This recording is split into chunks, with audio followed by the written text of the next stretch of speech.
So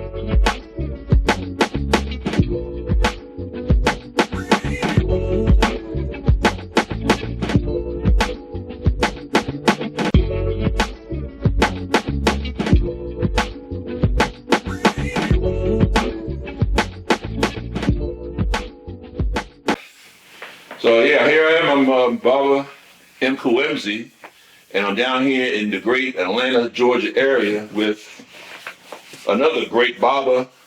Well, I should say another great Baba, the only Baba. we got two here, different. I don't want to call myself great. I just somebody else call me that. Yeah.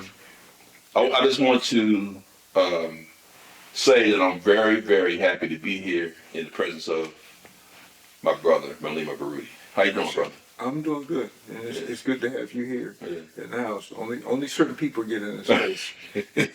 I'm kind of finding that out. Yeah. Yes, we are very selective. Okay. You know who comes into this house, and it's not like this is such a phenomenal place. Yeah. You know, It's your right. This is it's your space. Right. Yeah. Yeah, it's your space. So we only let certain individuals in, so we're honored to have you here. And I'm honored to be one of those lucky individuals that made it here. What I want to talk about is your work lately, man. And I don't know, I'm pretty sure everybody else has noticed too. It seemed like you picked up the pace. Mm-hmm. Been very active lately. Explain to us and the community why. What is it? What are you feeling about it? Why are you picking up the pace and doing much more work now? I'm accelerating your work.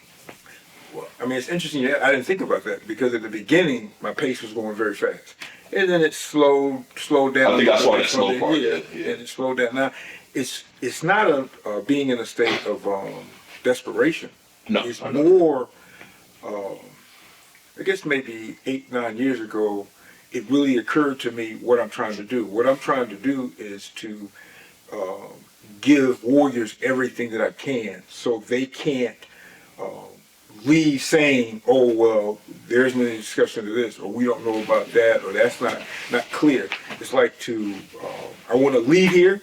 I'm not planning on going anywhere anytime soon, but I want to leave here saying that I put in print everything that I could for the warriors. Right. And I kept a list of those issues that I want to talk about. Okay. And I'm down to about the last 3 on that list. It's interesting, which is kind of related, but Marimba and I were talking one day about altars. And I told her that whenever I'm getting ready to write a book or whenever there are books I'm going to write, I'll make models of them and I'll put them on the altar. And she really liked the idea. She likes the idea, I'm good. But there, so now there are 4 books on the altar to be written. Okay. But I want to be able to say I gave all that I did, and I want to get it done. There are other things to do. Right. I want to finish this house. Yeah. There are other things that I want to do, but I want to get this writing done. I want to make sure that I have covered all the areas that warriors have brought me issues about. Mm-hmm. So the identity, that's been, on the burner for a while. Higher ground has been an issue for me because there's so many brothers who are incarcerated in particular, but also out here, but also primarily incarcerated who don't want to hear anything about spirituality because of their religious experience. Right. So that was kind of like to clear that up, right, because they're missing a chunk of their power. Right.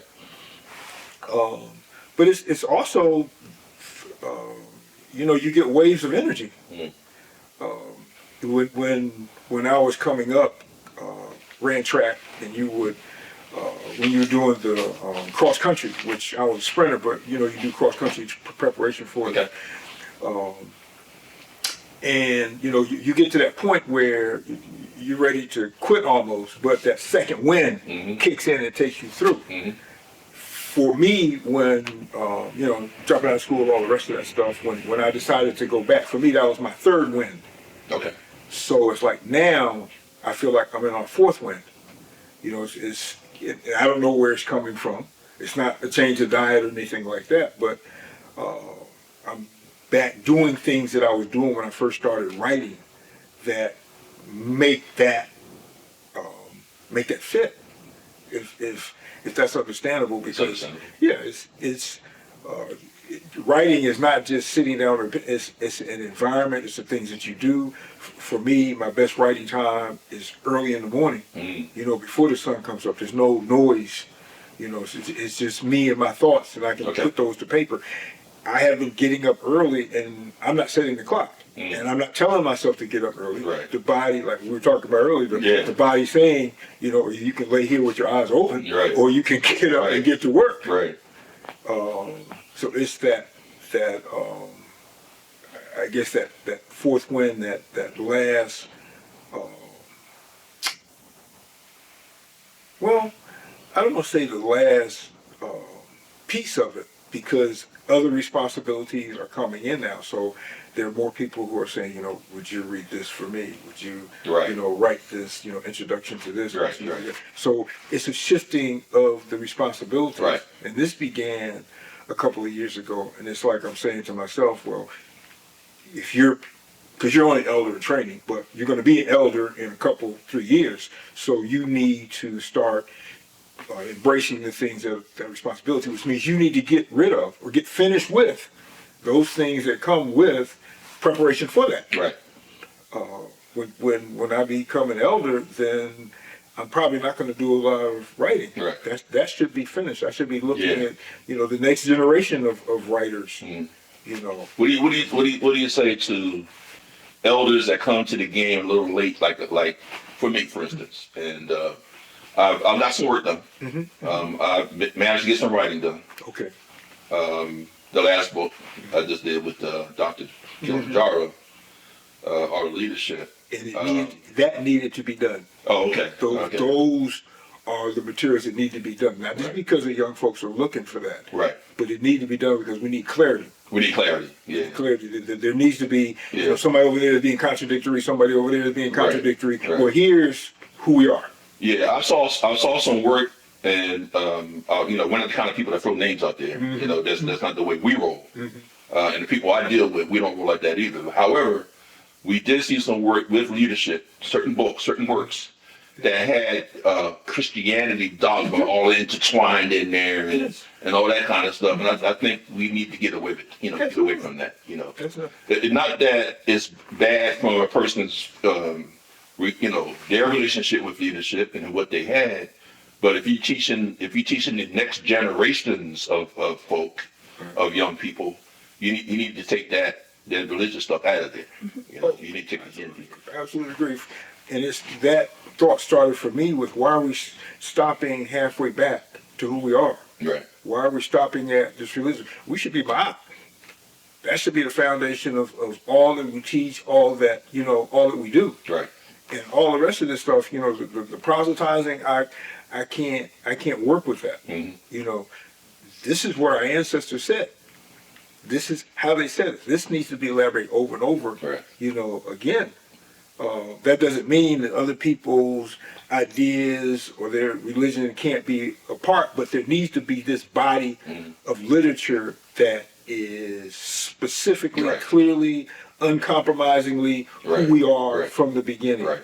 You know, and I don't want the excuse from would-be or could-be warriors that this is where they had to stop, because there wasn't anything else. That's what I'm saying. What you two put together, what you guys put together, you know, that's critical for those who are man enough or woman enough to go past that. Just like some people have stopped at enslavement. They can't go back, beyond that. So a lot of people can't go back beyond the religion, understand the principles. At the same time, we'll say, okay, these principles came from our ancestors, or these principles you find in all of the religions, all of the world's religions. Okay, we'll go to the principles. Right. Exactly. Go to the principles. Exactly right. Yeah, you said a mouthful, and you always do. I appreciate to have the time and space to do that in friendly territory, if you will. Right. You know, I've also got to the age where if it's not something that is working for us, if I don't see evidence of that, I'm not coming. I'm not becoming. I don't have that many hours. Right. You know. Exactly. That's where we are right now. Yes. Exactly.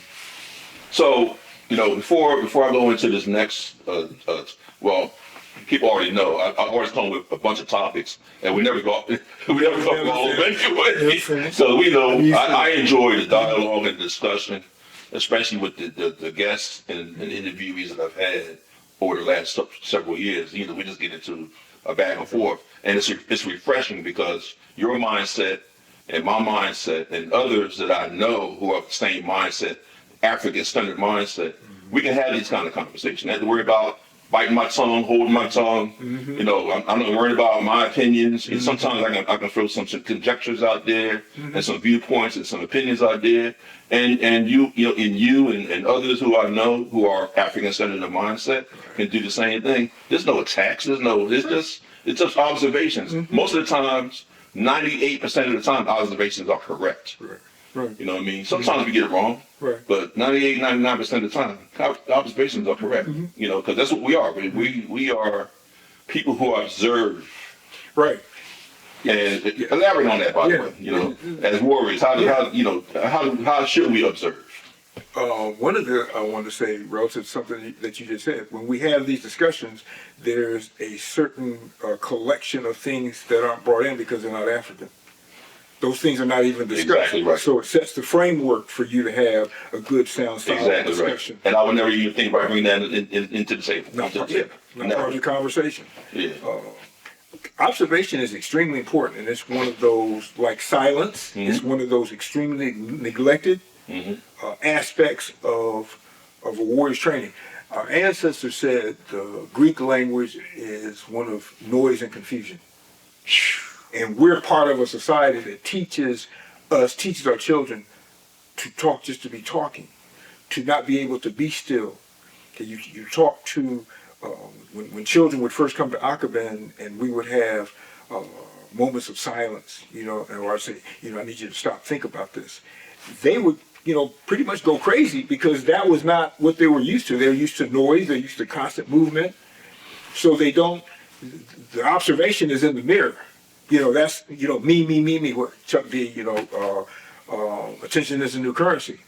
So if everything is you, if everything is material based, if everything is about self-aggrandizement, if everything is about how I look, how I perceive, who I'm imitating, then the only thing that you observe are those things that you have already decided are the way that fits you. Right.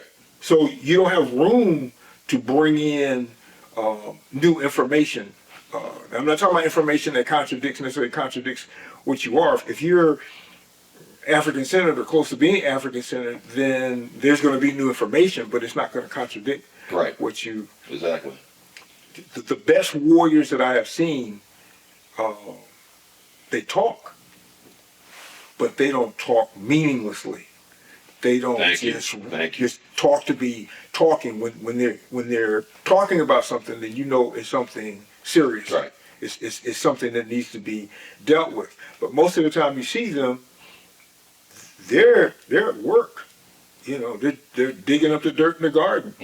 They may be teaching chess or something, but you see them working. Right.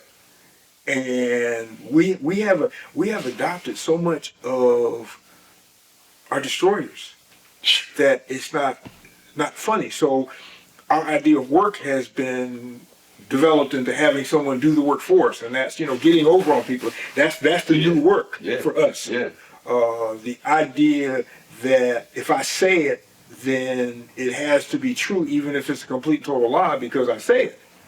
That's part of the new philosophy. So you can't. You don't have the ability to observe. I remember reading about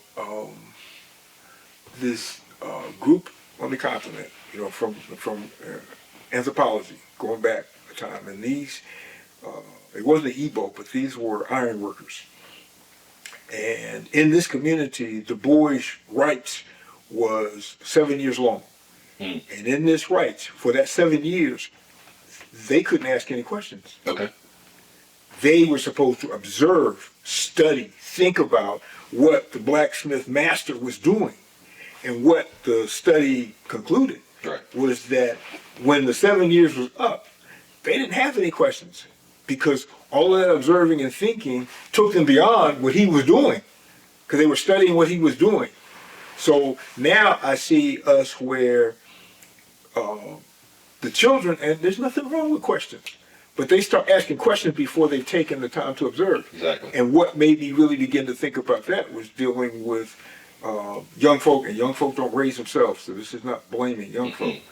Seeing them before you're able to get the answer out to the last question, another question is being asked, which meant you just wanted to be heard, Exactly. or the answer I gave wasn't the one that you wanted. I wanted to hear. You know, so the observing is very critical. I was talking to someone the other day where I said I remember being a child. I spent a lot of time by myself. Really, kind of, I love people, but it was because I love to think and I love to watch people. I love to see how they moved, how they thought, how what they said matched up with what they did. And for me, I felt like I was when I became grown, I thought, okay, well, that was really messed up. You lost part of your life, the socialized part, all the rest, socialization part, and all the rest. But no, there's a benefit to that. Right. Not that I can predict what this person is going to do, but it helps me to understand society better. It helps me to understand the workings of the group better. So for me, observation is a critical indicator of warriorhood. And I give one last example of that. Okay. There was a brother who came here. He wanted to assist Ackerman. He wanted to do some tutoring, and we told him, well, we'll give it some thought, and we helped him understand if you want to be around the students here, we have to observe you in the community for about a year before you come anywhere near them. And he understood. He was good with that. Yeah. And we talked, and he come by, and we do this and we do that, but he understood he couldn't be in that particular space. So we had the annual commentary conference, okay. And it was held at a place on Morse Brown's campus. It was like a balcony, and you had this big hall area. Okay. And he came in, he greeted us, we were at our table. And, you greet everybody else, and I forgot that he was there. But something occurred that made me look for him. And I'm looking around, I don't see him anywhere. The children were out on the balcony. It's a huge balcony, nice railing. And I look, and there's a shadow on one of the doors. Okay. And he's standing there on post. He had been there all that time. Making sure they're safe. And he was there till it was over. Oh. When it was time to put the chairs up. Wow. No plate, no nothing. He was just standing on point. Then we had the Bakusim, Marimba's Bakusim Sunsun. And, he came in, he greeted, his year wasn't up. Right. So he came in, he greeted, and he disappeared. Okay. Didn't pay attention to it. And then later on I saw the doorway, the children out in the yard playing, there's him in the doorway, his shadow in the doorway, watching the children, making sure they're safe. In my mind saying, that's a warrior. That's a warrior. He's not looking for praise. He's not looking for, an award for this. He's not looking for, accolades by the community. He understands, this is my work. My job as a man in this community is to make sure the children are safe. I don't have to say any. It should be evident from what I do. So that observing is so critical, and that's one of the priorities that we have seriously neglected in teaching our children in these rights programs and all the rest of it.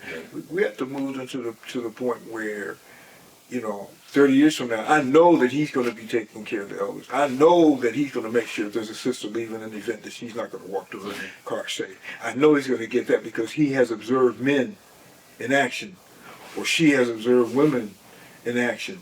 Not just from the conversations online where men do this and women do. No, they sat and they've actually seen this happen. They've seen this in work, or they left that community because they didn't see it. They went someplace where that was, what we did. Right. So, and I've never been asked that question before. I talked about it in Iwa Iwa primarily.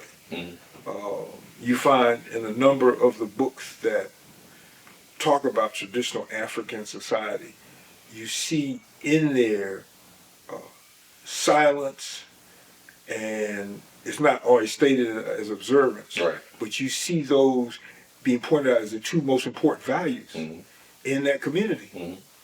They say there are more was it Moshe, that said that there are more proverbs about silence than anything else. That's very true. Content. I'm like, It's very true.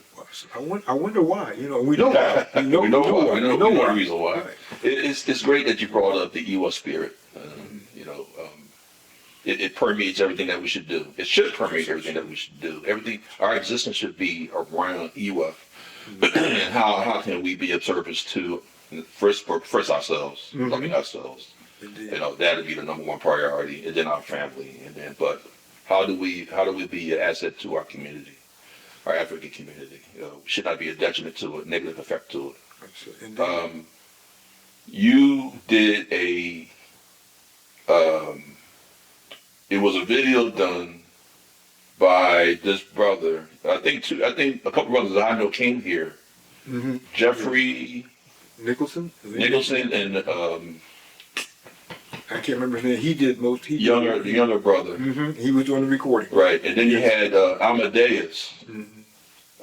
Christ, I think his name is. He's like the videographer. His video work is awesome.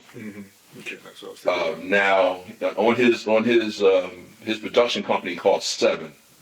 Yes. He's under that label. There's, you know, you guys can go to the YouTube page and check it out yourselves. But his video work, I mean, he's a master at that.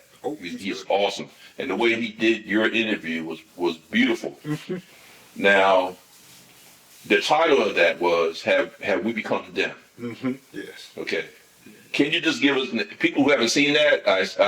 I would say go and look at it. It's on YouTube under the moniker of Seven, and it's titled "Have We Become Them?" Give us a quick. Because that was just so. I need to talk about that today because it was just so powerful. That was beautiful. Yeah. And when they sent me a copy, and I looked at it, you know, I played it again. I said, "Well, you didn't need me in the imagery. They could have just put your words, your voice there, and everything else. Because on the video work was beautiful, man. But he had to have you there, man. God said the words. God said the words had to be there. And often when you do an interview, you don't know how it's going to come out. Right. You don't know what they're going to cut out. Exactly. He put in there those things that I would have wanted in there. Right. The statements in there that I wanted in there. I don't know what he cut. Yeah. But I tell you what, it must have been the right thing because everything in there was dynamic. We were talking, I'm going to say for like a couple hours. Okay. And he pulled, I said, if I had made this video, then these would have been the things that I would have put into it. They did, and that's talking about character, not the video. People need to see the video. They just need to see that. But the process. Toby Tansel was the brother. Okay. Toby, yeah. The process from the beginning, the introduction of the idea to me, yes, to when they walked out the door, yes, is like watching warriors at work. See, that's part of what people miss when they see something like that. It's the character. Now, Jeffrey William Nicholson, I've known him, for a long time. He's a great brother. So when he suggests something, he has it to say something, suggest something that I'm having an issue with. And so when he said, "Can this guy come and do it?" Of course he can come. But from the point of arrival, the level of respect that they showed this space, the level of respect that they showed NEI, the level of respect that they showed the seats that they sat in, the space that they were in, just like with you. Yeah. That to me says the world about the character of those individuals. The questions that they ask, of course, and I've been in interviews where the interviewer talked more than I did. Oh, my goodness. I'm like, why? I hate that. Yeah, I'm like, why are you here? Right. Okay, you could have done this yourself. But this is like a model. Someone should have recorded that whole process. Right. So they can say, okay, this is how we do it in the center community. This is how we behave with the interview in that. The question of have we become them when they introduced that idea to me, I was thinking, it's like everything was beautiful, everything was perfect, but so many things were. This was the perfect idea because so many people are trying to have become them. Right.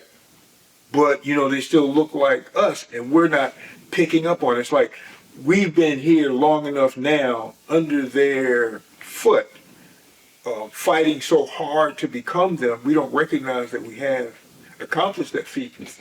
It's like you have a child outside of a candy store, and you, for years and years and years, and you don't let that child have candy, but you let every other child have candy. When you let that child go, then that child's going to be in that candy store from the time it opens to the time, and maybe even sleep in there. Right.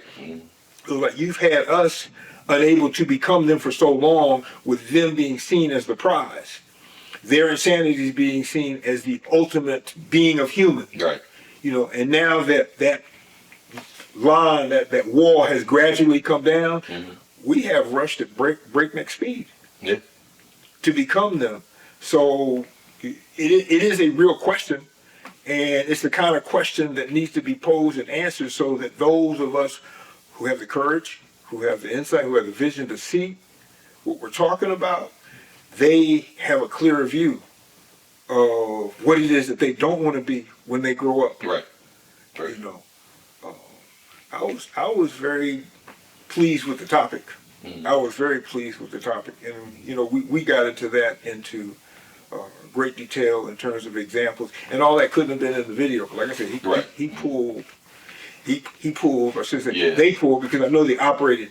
And it's not like you need the perfect environment or feel comfortable. You don't need none of that. But I can tell you was at ease, and the way it flowed and everything else. I said, man, I wish I was in that room when you. I wish I was in that room when you did that interview, man. But anyway, you guys go there. Go to the brothers' website 7 under YouTube. Looking for have we become them? I think. Have we yet? Are we them, or have we become them? Have we? I got it here. Have we become them? Yes. Check that out, guys. You guys want to enjoy that if you haven't looked at it already. Yeah. And you said also the setting. So I'm when I have to go into what I call white land, an area where it's predominantly them, and my wife knows how much I hate having to do that. My blood pressure goes up. The tension goes up. So when I'm in an environment, even when I'm in my home, because it's different when you're in your home and there are other people in your home.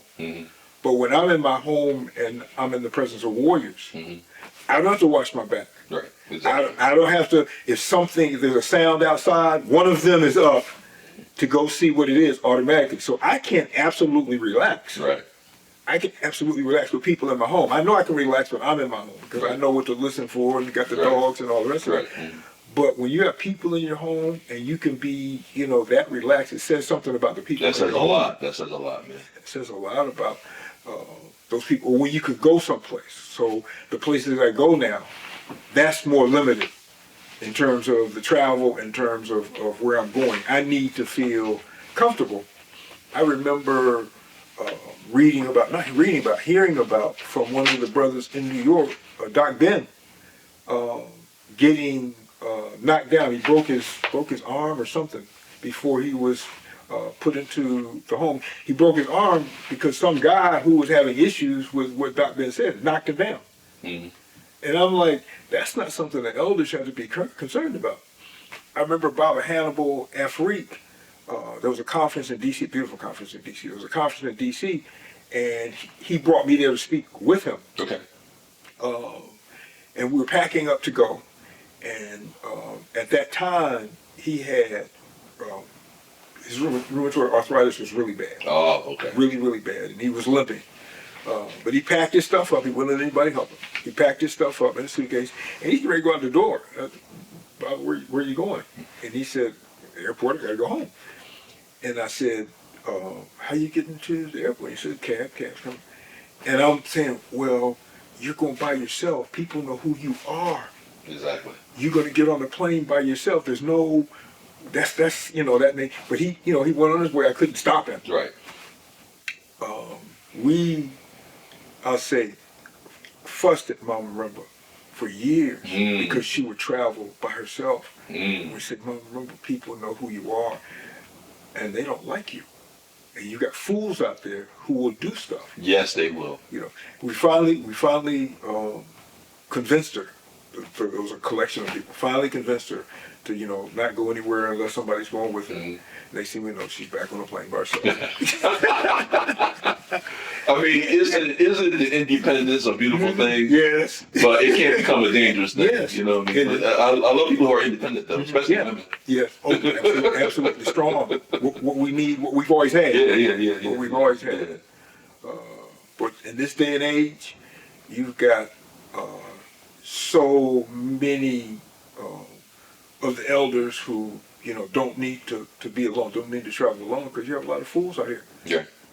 A lot of people don't understand. A lot of people are, you know, this is a crusade.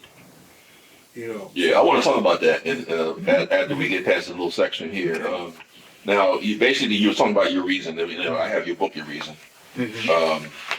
And everything else about, you know, how we become them. You covered that topic very, very thoroughly. But you wrote something about 2 weeks ago. Okay. I'm not sure what book this came out of. Okay. However, you can tell me that once I finish reading it. Mm-hmm. I quote my brother here, Mwalimu Baruti. Mwalimu Baruti. We know enough of what they have done to us to be absolutely sure of our position relative to them. It is time to remove them from every aspect of their power over us, and to do so utterly. Also of critical importance in thinking about what this will require of us, both internally and externally. We have to remember that mentis-totally, believing that removing them from power over us is impossible, is one of the things they have done to us. Now that last sentence.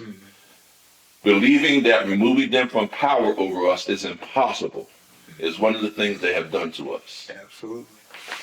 Tell us about that hypnotic trance, man. It's whenever you say something, there's always something about what you say. Yeah.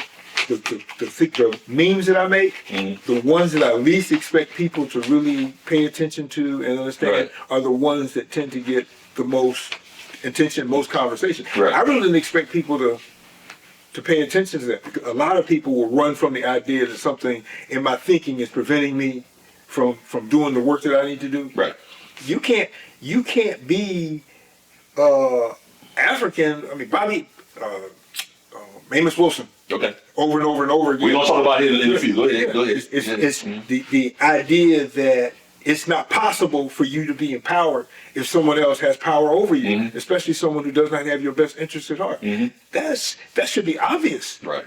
But we don't want to admit that, and we want to get this liberation. We want to get this freedom without removing some of the constraints. Right. Without removing their thinking from our minds. Right. Without, you know, came across some logic years ago where in the game of chess, it's very racist how it's set up. Okay. You put your right hand down the board, your white square, all the rest of that. But the person who was trying to explain that didn't correct that understanding. They just made it appear that this was the way that it needed to be, because this is the way all chess theory was written. And that kept that racist thinking in place. It's sort of like a black Jesus, you know, or black Santa Claus. Right. It's still that Santa Claus is a concept. Santa Claus is a part of a cultural concept that promotes the European ideal, if you will. So this idea that white chessboard, right, is still seen as right in this society. That white corner is still seen as important. White still moves. Every chess, I don't know of any chess theory that's written where white doesn't move first. You can't buy a chess computer where you can force black to move first. It won't work. I never do that. It won't do that. I never do that. So it's like we want to be able to play chess the way that it's played, the way it was set up by Europeans, but we want to make it so that it's a human thing. Okay. And that's that part of that we have become them, where, even though they may have creators, what have you, we're all one, so this is like our baby. The same logic that applies when we spend a lot of time trying to prove that we're all human in this racist world. Many of our major scholars, and this, not their fault, but they were trying to prove that we're all human, all the rest of this, and I'm not going to argue, whether we are or are not. But what came out of that was the idea that we all came from Africa, and there's a reason why I'm saying this an idea. Okay. We all came from Africa. What Europeans did is like they were tracking that. So like you were going where they wanted you to go without them relinquishing it. So now, what we have done in service to them, they are now undermining any argument about Africa being ours, or they shouldn't be there, because if we're all human, then Africa belongs to them as much as it does to us. So you're embracing, the European way, but at the same time, you're trying to say that you're trying to make their thinking into your thinking and to make it okay. That you don't have to get rid of any of the way that you think. You don't have to get rid of any of the way that you move, in this world. We don't want to let that go, and we don't want to recognize that we're not us. We're not our ancestors. Right. They're their ancestors. They haven't changed at all. And in fact, if you want to look at it correctly, we're the only people on the planet who has changed who we are to fit somebody else, to become somebody as a people. We have adjusted who we are to fit them. No one else, I've said, I don't know how many times, anyone who comes to power, they don't leave their traditions behind. They don't leave their ancestors behind. No, they don't. They bring them right along with them. Right. We're the only people on the planet who don't want to know, who don't want to be a part of that, Right. who don't want to hear this ancestor stuff. Right. I guess the closing point on that was from observation. When we were at Morehouse, I would come on Monday, Wednesday, Friday to pick up any off from work. Okay. Park the vehicle in the parking lot, and I always had the Africa the right side up on the front of the car. Faculty would walk by, administrators would walk by, because it was a main thoroughfare for them. Almost every one of the black ones who walked by, they looked at the plate, get it. The white folks who walked by, of course, they're being the white liberals, Right. They look, it was a whole different mentality. Yeah. So we're frowning, even though we don't have the answer, but we know something is wrong with that. Something's not European. Mm-hmm. It's like a brother on this street, who, interesting, he was a faculty at Clark Atlanta. A brother on this street, he called the city on us, like when Occupant started, to report that something was wrong here. He didn't know what we were doing. He had a slight idea what was going inside these doors. He just knew he saw African attire, and something was wrong. Something was wrong. His complaint. Interestingly, his complaint was sent to the office of a guy on this street who's retired from that office, and the sister at the office called this guy to find out what was going on. He didn't like him, so it got dismissed. Wow. But he knew that something was wrong because it didn't look European. It didn't look, we say American, but it didn't look European. So, it's so deep in us. We have accepted that this is the best way. And to me, that's mind-boggling. You're telling your children that they're genius. You're telling your children they can do whatever it is that they want to do. But if they want to create a sovereign African space, a sovereign African world, a sovereign African nation, that they can't do. Suddenly that comes into the equation. So anything that goes against the European way, or what has a possibility of turning Europeans against us, it's not possible. So it's like the children read that contradiction. You're telling me I'm a genius, you're telling me I can do anything, but when it comes to this, you're telling me I can't do this anymore. Yeah, it's interesting, man. We have so much to cover, so much work to do. Bob and Jose made a very good point when we were talking last month. Was that, well, actually a month and a half ago now. It's been a while. Mm-hmm. Oh, it hasn't been quite. I guess about 4 or 5 weeks. Some of us in the community. And and we talked about this earlier about that consciousness word. Mm-hmm. People who are in consciousness. Mm-hmm. We need to do something about that. We need to clear that up. But anyway, we're supposed to be conscious. we actually don't know how to do the work. Some of us do, a lot of us do. Most don't. But most of us, you're right. I didn't want to use that word, but you're right. Most of us don't, because we have not chosen to sit at anybody's feet or become a student of anybody else other than our own ego. You know, our master is us. Absolutely. You know, we had to find a way. We had to teach the lessons, and you're doing that. I'm trying to do that. Other ones who I gravitate towards, I know are trying to do that. But until you learn how to do the work, how are you going to do the work? Can you elaborate on that just a little bit? Well, first we have to switch this around. Okay. Because we have this idea that, like, the revolution is a conversation. We have this idea that, and that's sort of, in my mind, what would powerless people who are free to communicate with themselves, that's what they do. When they don't feel that they can create power, then they will pretend to it. Right. Or they'll find a way of talking their way to it. So we have all of these great talkers, really these people who, you know, go to every single solitary lecture that exists. And there's nothing wrong with going. If Dr. Ben came to town, I'm going. Nothing wrong with it at all. Right. But for this to become your life and for you to think that this is the work, and maybe I'm built differently, I think maybe even Brother Amos is built differently.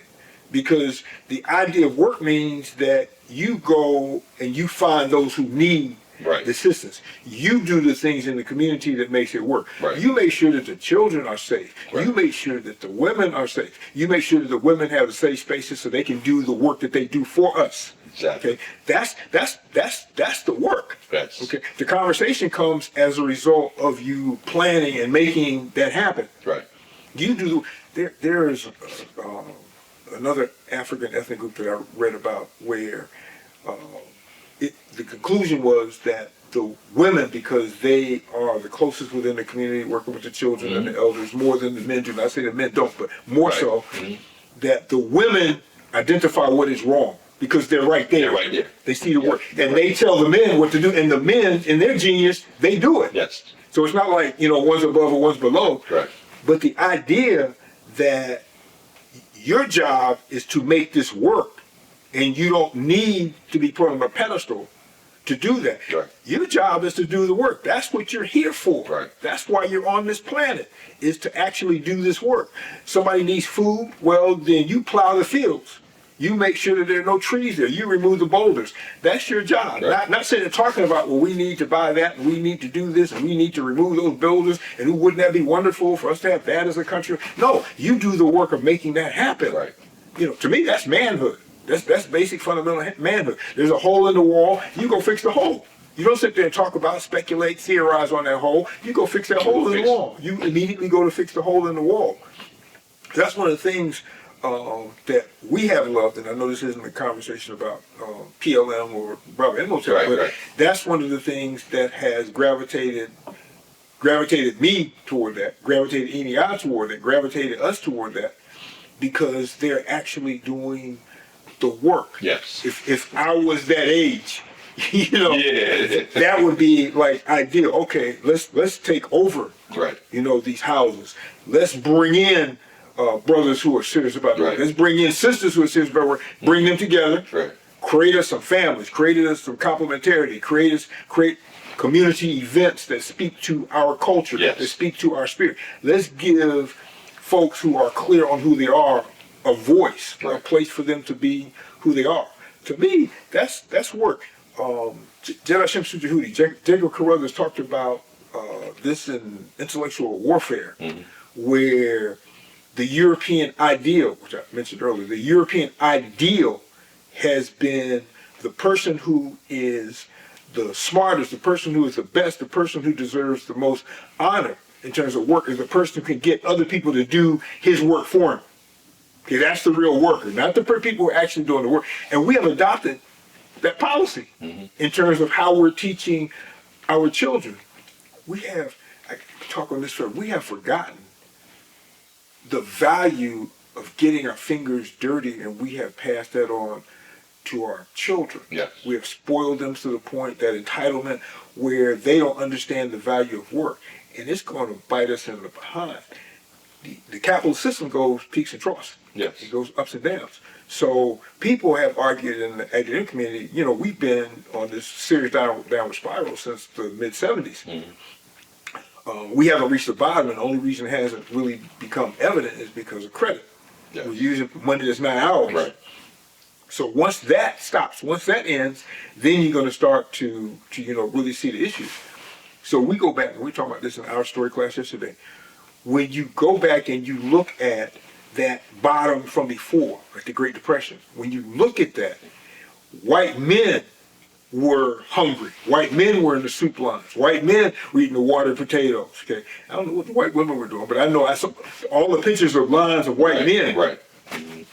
I'm saying, okay, when they catch a cold, we catch a flu. Now, when they catch a cold, we die.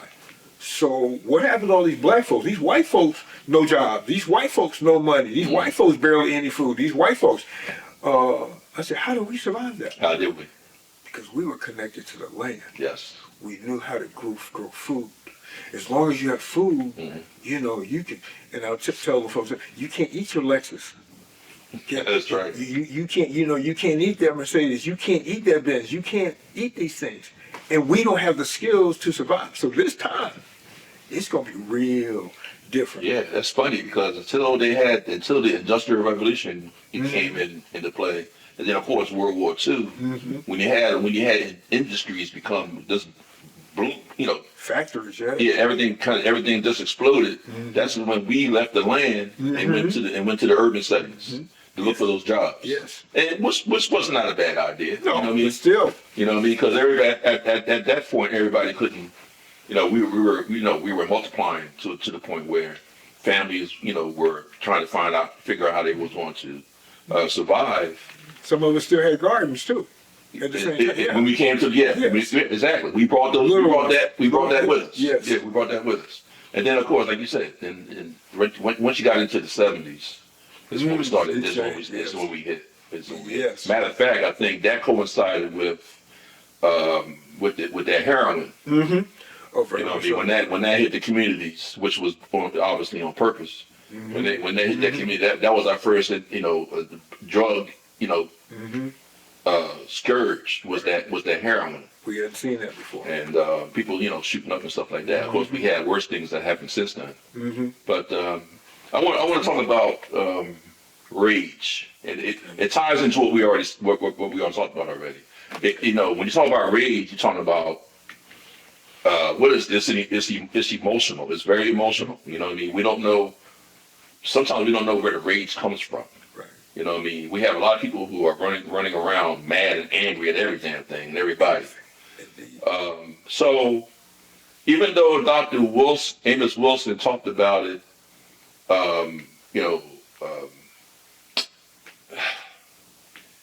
community. It was the base. He was talking about black on black violence, especially with young adult black males. Okay. I'll set this up with because I think I told you, and when I told you what I was going to talk about, I think I told you I wanted to give you an example of me as a young man in Philadelphia. Yes. So I came into this game late, so now I'm a young black man in white America, doing what I wanted to, what I could do as far as education is concerned. My mother thought she was doing the right thing by putting me in Catholic school. Play sports and play football, play basketball. The usual stuff that young guys do. No direction. I had no clue who Dr. Ben was. None of that stuff. There was no conscious stuff anywhere around me, even in my community, even in my neighborhood. Right. Okay, so I knew nothing about all that. But however, by me, here's the observation word again. With me observing the world around me, I knew something wasn't right. I just couldn't put my hands on it. Absolutely. And it made me mad, but I didn't know how to express it. I didn't know.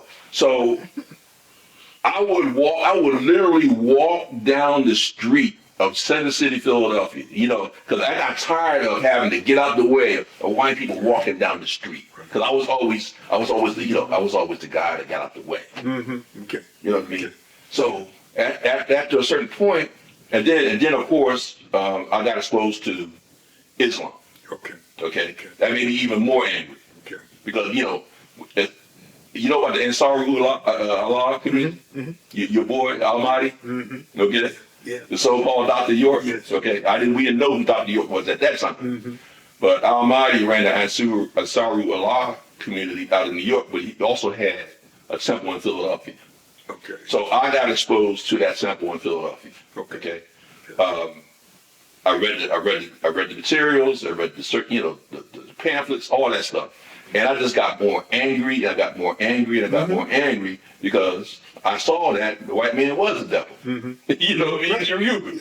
Absolutely. So I'm walking down the street and I was taking off people's shoulders, man. Mm-hmm. Yeah.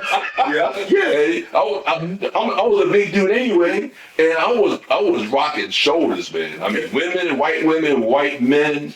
People was falling on the sidewalk, all kinds, and they would say, "Oh, excuse me." Yes. I said, "Yeah." Yeah. You know what I mean? I was angry. Yes. Didn't know why. I mean, I thought I knew why, based on what that teachings was telling me about the white man being the devil, but that wasn't perspective. Right. That wasn't perspective. Right. That's not what I wanted. That's not what I needed to hear and see and understand. It's deeper than that. So the rage.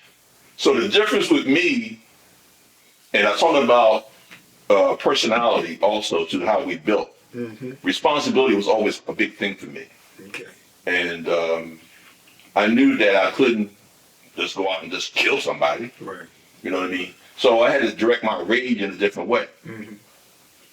Now, there is no restraints. Mm-hmm. You know what I mean? Because we're in Yoruba society. Now we become the mass shooters. Mm-hmm. You know what I mean? Before it was unheard of to see a black man going into a situation and just killing multiple people. That was non-existent back in the 80s. You knew who did that. The first ones that did that was those two, the older guy and the young guy in DC with the big behind the back of the car. Yeah, I almost forgot about the that. DC snipers. Yes. They was the first ones that did that. However, I forgot about that. Dr. Wilson was talking about black on black violence, and I thought it was appropriate on page 40 about how I didn't know what I was feeling as a young man. Mm-hmm.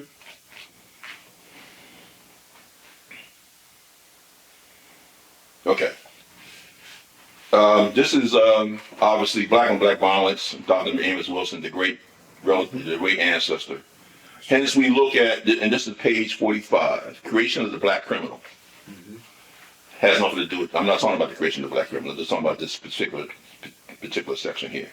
Hence, we look at major American institutions relative to African Americans. We observe the following reversals. The economic systems keep us poor. The criminal justice system mediates injustice.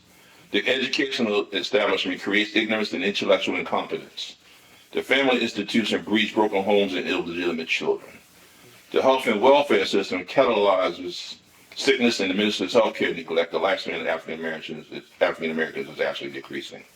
And the religious institutions support immorality and racial injustice. These institutions are designed to deceive, fashion to seem ameliorative, while actually aiding and abetting the injurious exploitation of the population they are supposedly commissioned to help. Paradoxically, they must appear to uplift, while in reality maintain an unnecessary intensify suppression. In fact, their apparent uplifting efforts must in actuality be disguised forms of oppression and annihilation. Their ameliorative ideology and practice must be endemically opposed to the interests of the subordinate classes and groups while appearing otherwise.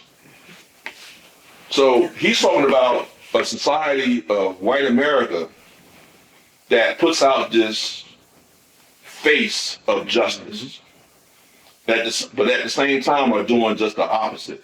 So I was experiencing what the this clash and confusing picture of white America, whereas my mother says, okay, you can be what you want, you go into a Catholic school and give you all the opportunities you need. She just wasn't. My mother and father had separated, so he wasn't even part of the picture. So she did the best that she could. Mm-hmm. But I just knew something was wrong. Mm-hmm. And the way that he says it here kind of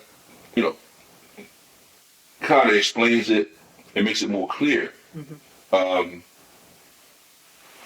Now, I know how to direct whatever rage I might have left into more productive modes of action and synthesis. Mm-hmm. Like you said earlier, you said that you go into white spaces, you get uneasy. Yeah.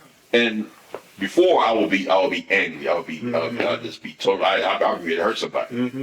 But now I don't get to that point where it becomes an emotional thing for me. I know what it is and I can understand it. So is rage is artificial for us? I mean, can we use it to our advantage? I don't know. Mm-hmm. I don't know. I mean, I was lucky. I was one of the lucky ones. The rage didn't get me in trouble. And lucky, I use that word a lot. Yeah. I remember the shoulder thing too in Chicago. Okay. I was in grad school. Okay. And make sure I walk right in the middle of the crowd. Right. So I can tag somebody. You're tagging somebody get tagged. Yeah.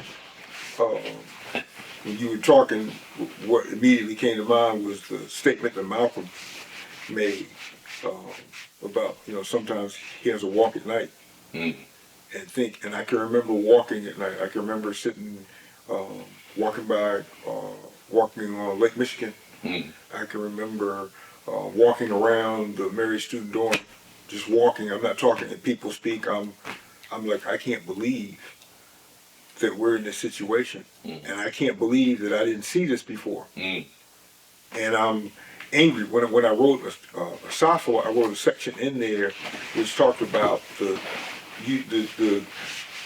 normal or general sequence that you go through from the point of being asleep to the point of being fully awake and active and doing something. Right. And I believe it's the first stage is anger. But I've come also to stop saying anger and start saying righteous rage. And the reason I did that was because a number of young men came to me and they said, people have said, I need to stop being angry. I need to get rid of that. That's past, blah, blah. So we need that anger. We need that, and it's going to come anyway. If you are, that group that wakes up. Mm-hmm. All of us doesn't, and there's a pattern among many of us who do wake up. Mm-hmm. And that anger is definitely one of the first things, betrayal by people who, knew better, but they didn't tell you the absolute truth. The white folks who knew, and they're sitting there looking at your face, trying to be liberal this and liberal that, as well as what you could have done, who you could have heard. I could have heard Malcolm when I was younger, but it never occurred to me, So I say righteous rage because righteous means that this is divine. You should be angry. Somebody rapes your mother, your daughter. You're supposed to be. You're supposed to be upset about that. Right. The question is, how do you channel that? Exactly. How do you make that work for our benefit so it doesn't happen again, and so that it is corrected? Because sometimes you have to speak to people in the language that they understand, and sometimes the only language they understand is not so good.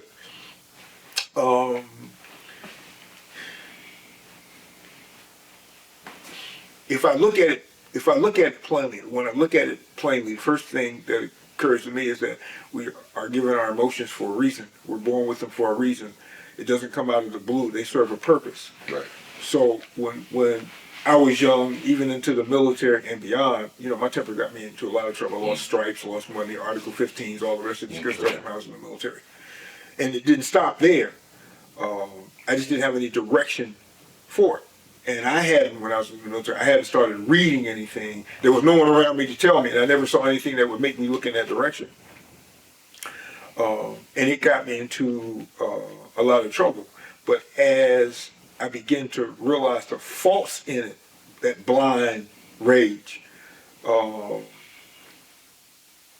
began to, because I wasn't about to get rid of it, as I said. Right. I began to look at ways where I could apply it correctly. The writing is part of that. Because when I was in the military, I would write poetry deep into the night. Okay. That was my way of venting. Okay. So you found all of my anger. I didn't know you wrote poetry. Yeah, that goes back to elementary school. Okay. Because I, pretty much by myself, quiet type guy. That led to the practice of that, using the thesaurus, spinning, writing, blah, blah, blah. That led to the writing, but I recognized when I left academia, and I pretty much hadn't written in academia, just grad school, that I needed this way to vent. I needed this way to explain, and then begin to realize, oh, there are other people who are going through this, who have been through this, and this is not their way of articulating it, but they need it, stated in a way that they can understand it.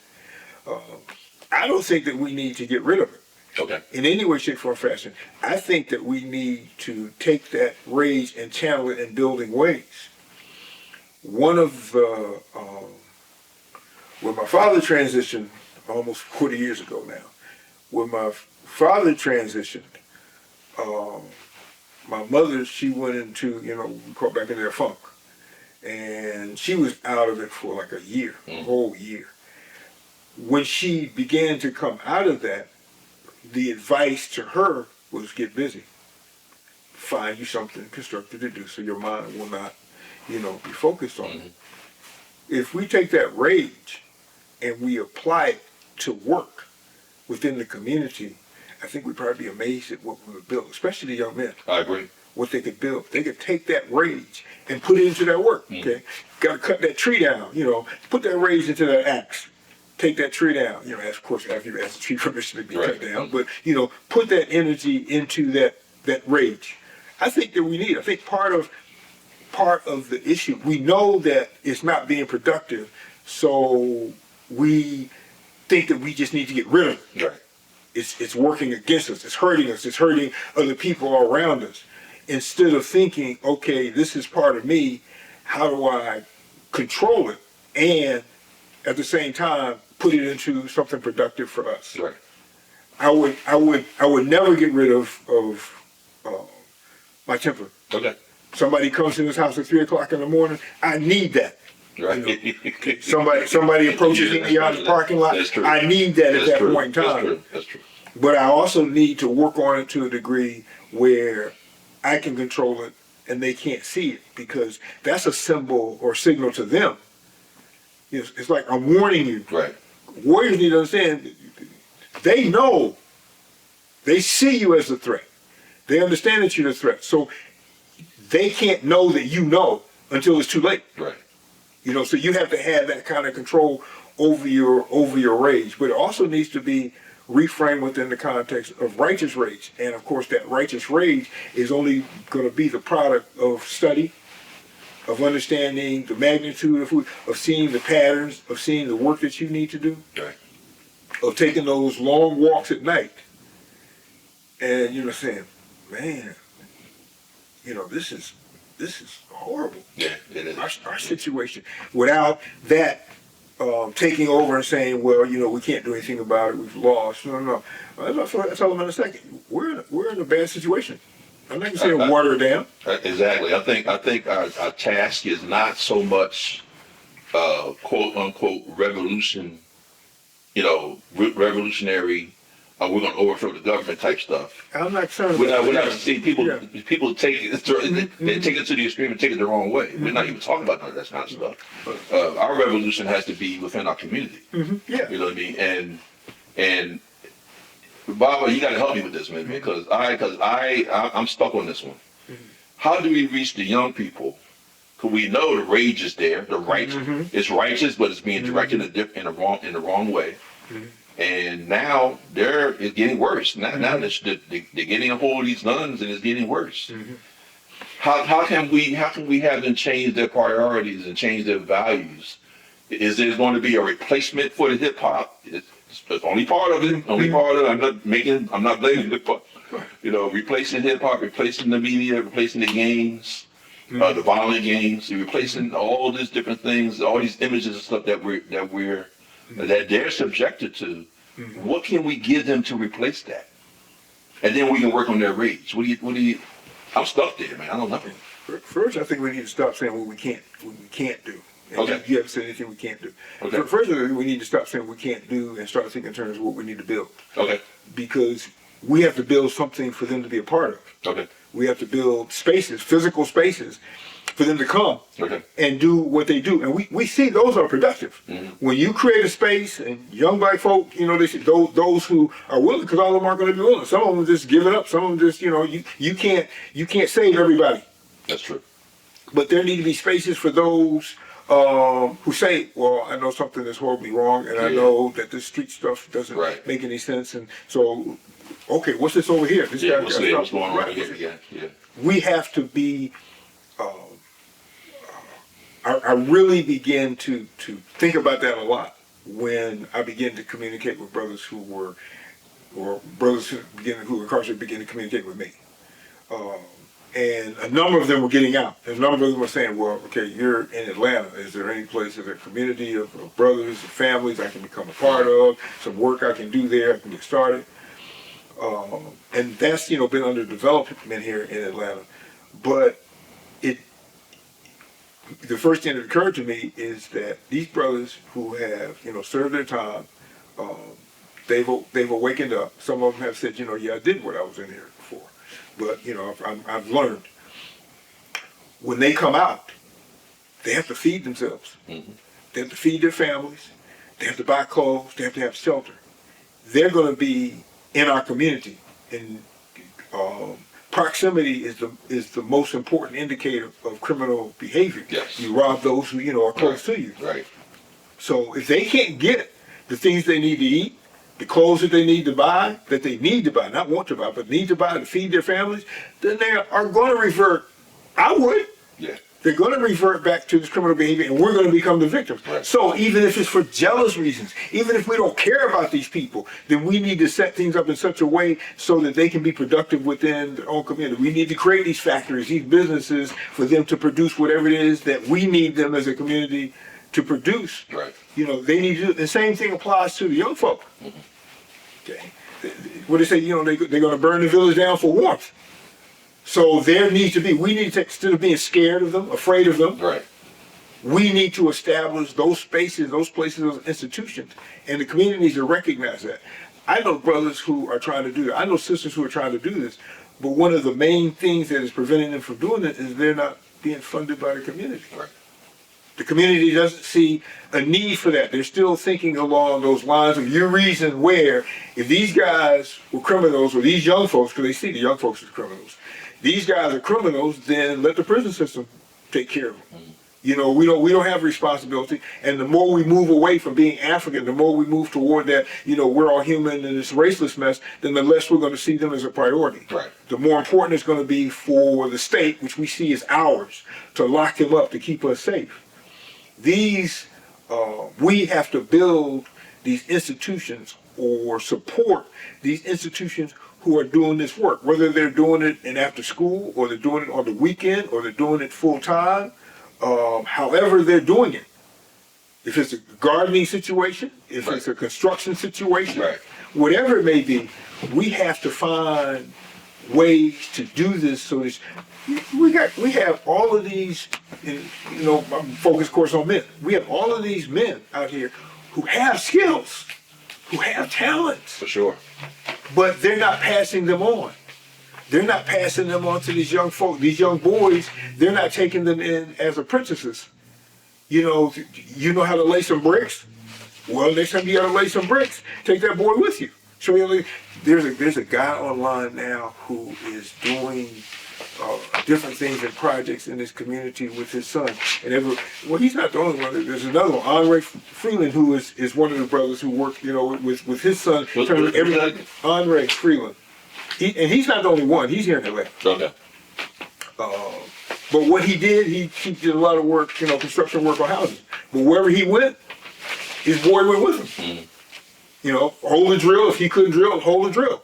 We got a brother in, where is he? South Carolina. I think he's in South Carolina, North Carolina. He does a lot of farming stuff. He does beekeeping stuff. He does all of this.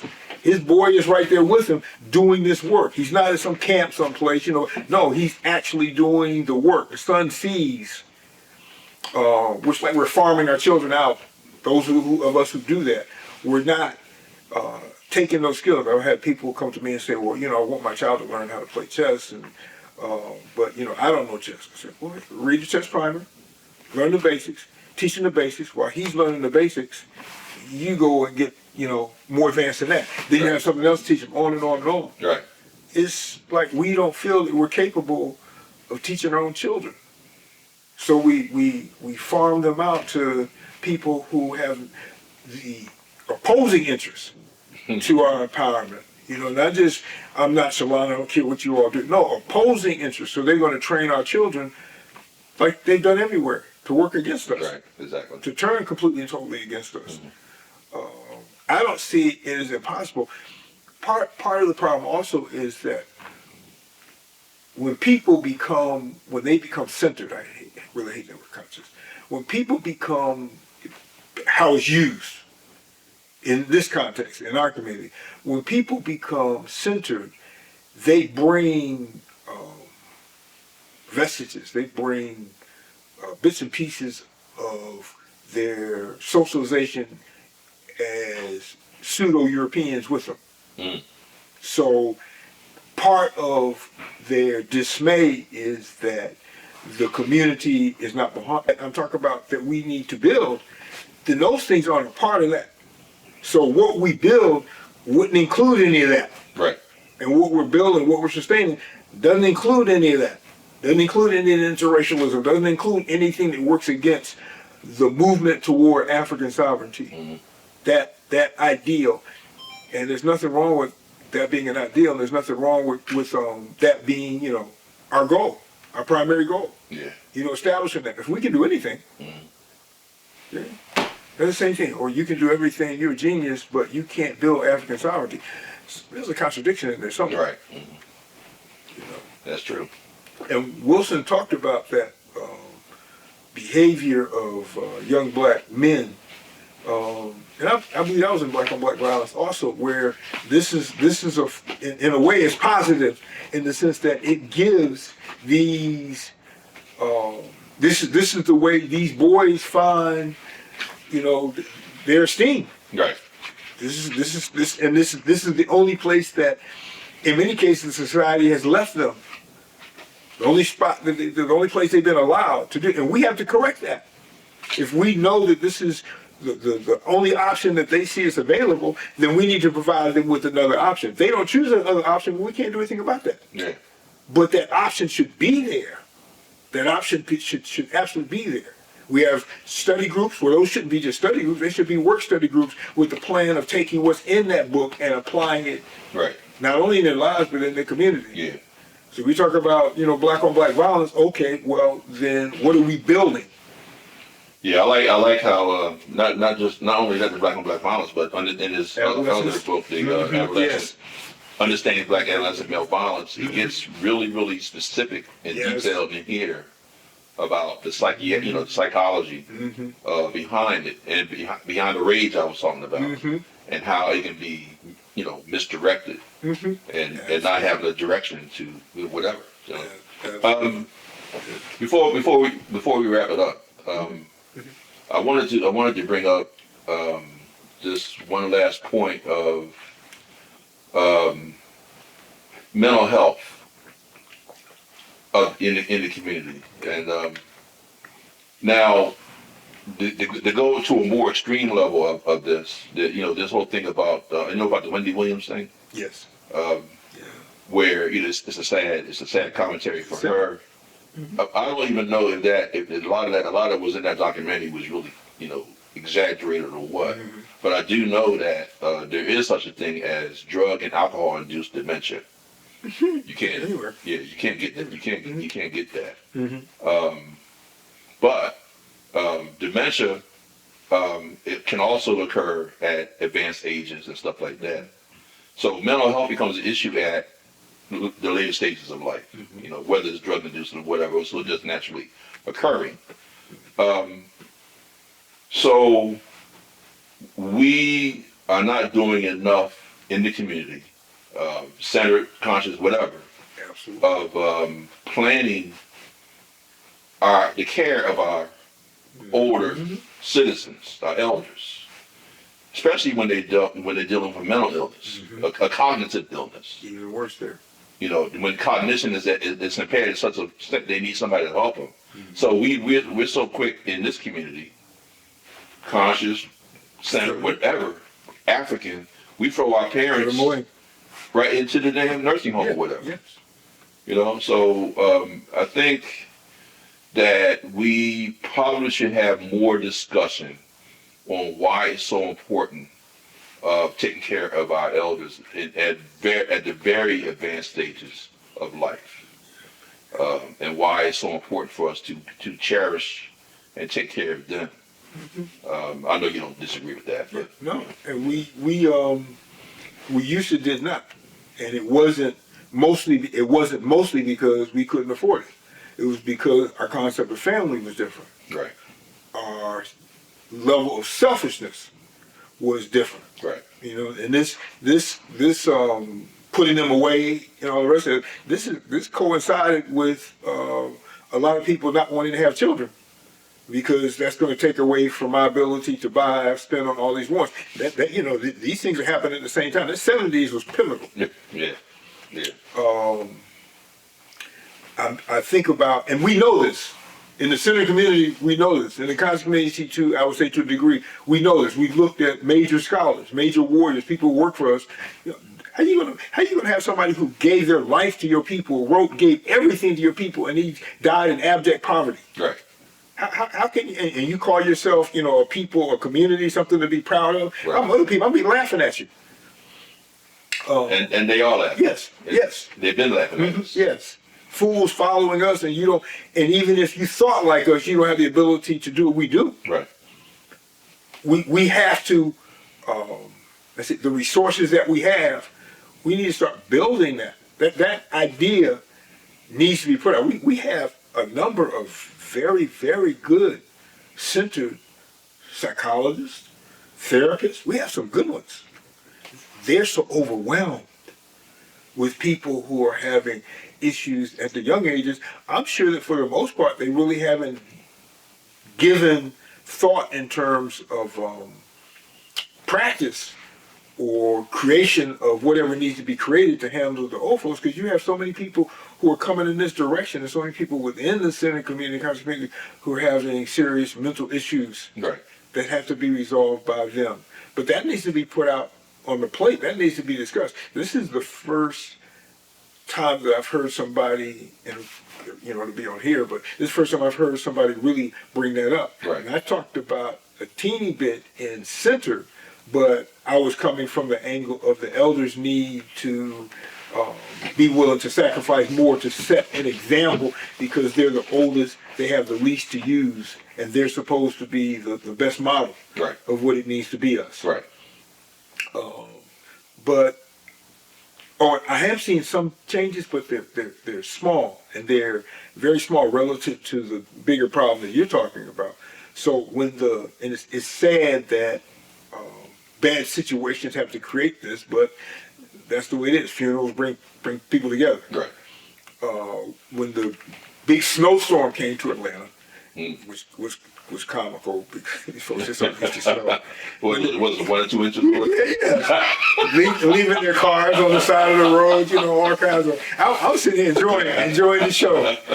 But when it happened, there was one elder who was part of the center community, who was I guess maybe 4 blocks from a fire station. Okay. He was able to make it there. The electricity went out, his gas wasn't working, nothing was working in his house, and he was getting cold, and so he walked the distance to that. The folks who were in their 20s within the center community, that stunned them. because this individual was really, really supportive of everybody's work. Mm. So they instituted an evacuation plan, and they practiced it. And there was a group of them, so this group would go to that elder's house, and this group would go to that elder's house. So they established that. That's the beginnings of what you're talking about. And I'm assuming that's still in place.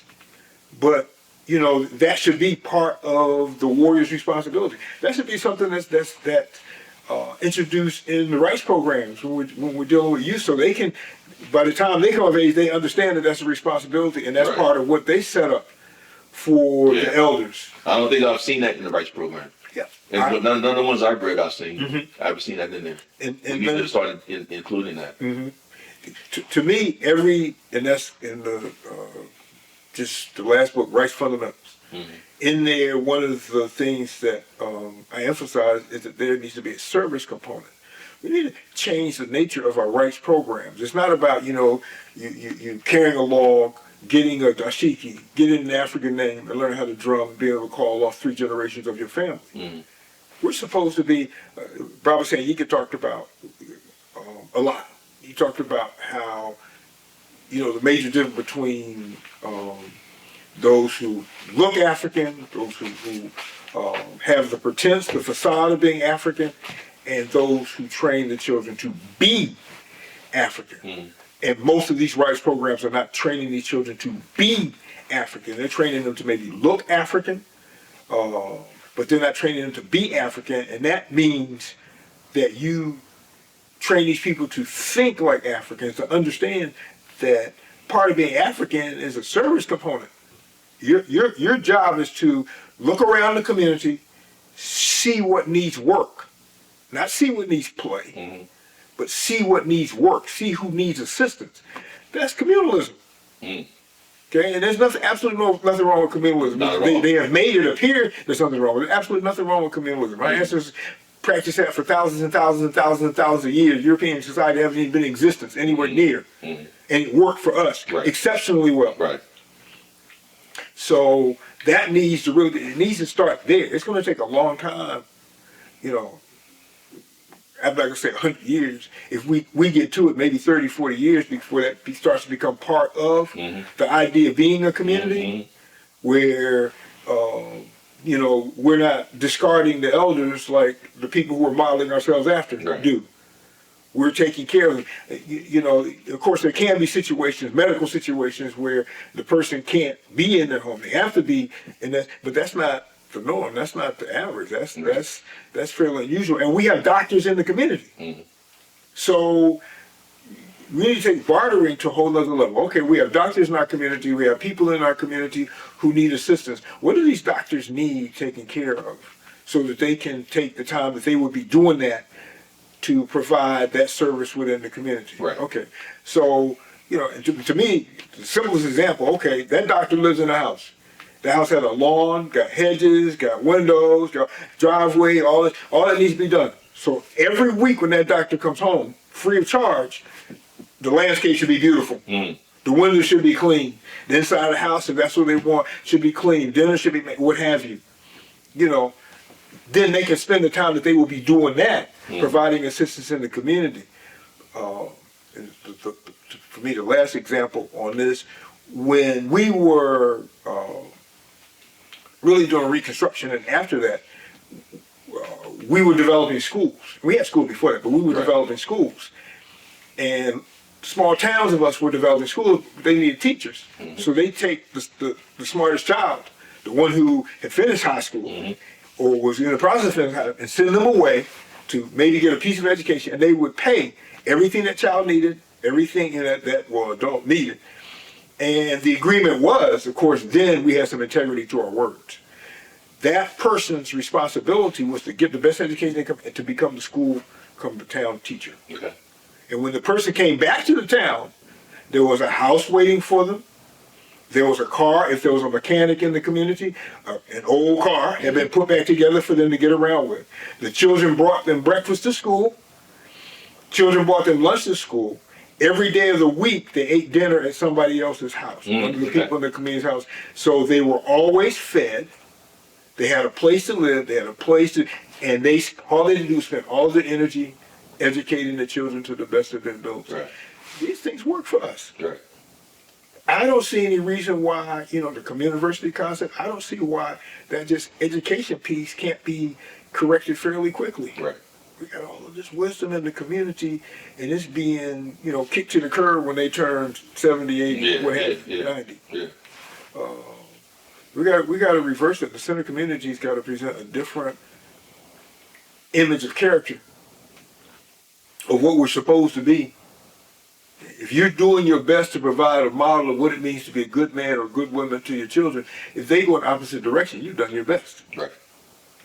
I don't think we're doing our best yet. That's true.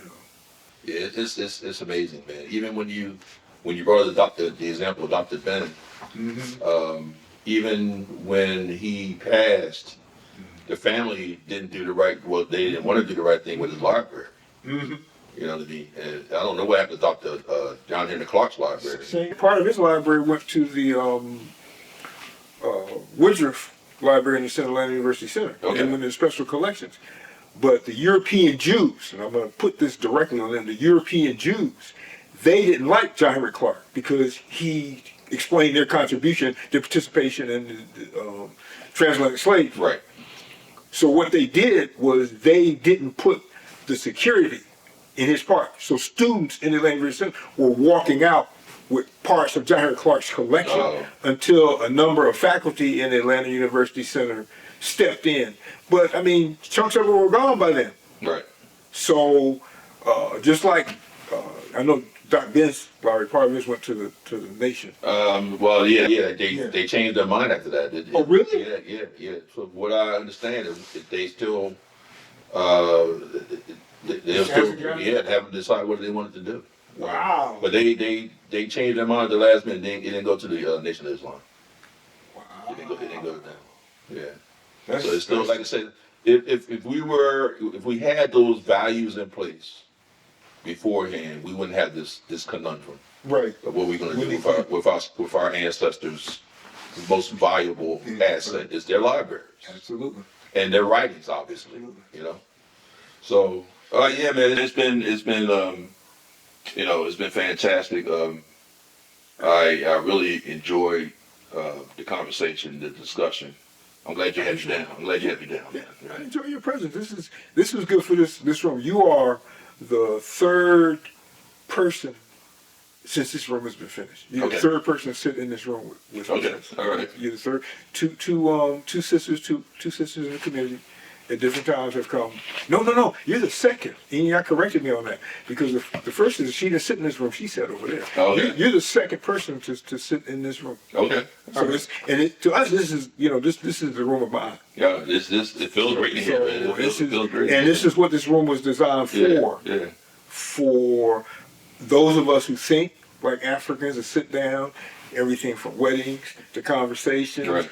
This room, because we have never had a room like this in this house. Okay. It was always being rebuilt in chaos. Yeah. So this is so you have, you grace this room, you bless this room. Well, I appreciate that. I appreciate you, man. Yeah, I really do. Thank you for coming. By the way, anybody who's listening and viewing this, make sure you support Baba.